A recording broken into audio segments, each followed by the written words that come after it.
రాష్ట్రంలో అరాచక పరిస్థితులున్నాయని ఎమర్జెన్సీ కొనసాగుతోందని విమర్శలు గుప్పించారు వైసీపీ అధినేత జగన్. నెల్లూరు పర్యటనలో అడుగడుగునా ఆంక్షలు విధించడాన్ని తప్పుపట్టారు. దీనిపై హోంమంత్రి స్పందించారు. జగన్ కార్యక్రమం సక్రమంగా జరగకపోతే రాష్ట్రంలో ఎమర్జెన్సీ ఉన్నట్లా అని ప్రశ్నించారు అనిత.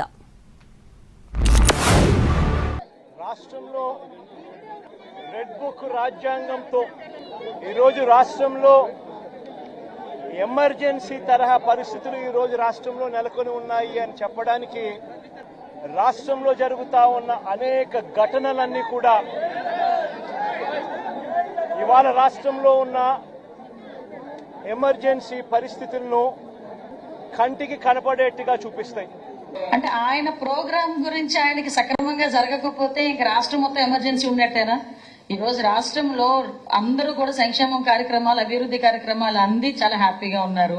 అది సహించుకోలేక ఎమర్జెన్సీ లాంటి పదాలన్నీ ఆయన ఉపయోగిస్తున్నారు. కానీ లాస్ట్ 5 సంవత్సరాలు ఎమర్జెన్సీ అంటే లాస్ట్ 5 సంవత్సరాలు కామన్ మ్యాన్ నుంచి పొలిటీషియన్ వరకు, కామన్ మ్యాన్ నుంచి బిజినెస్ పర్సన్ వరకు, ఒక కామన్ మ్యాన్ నుంచి ఏదైనా ఒక ఇంట్లో కూర్చున్న మహిళ కూడా ఇబ్బంది పడే పరిస్థితి లాస్ట్ 5 years.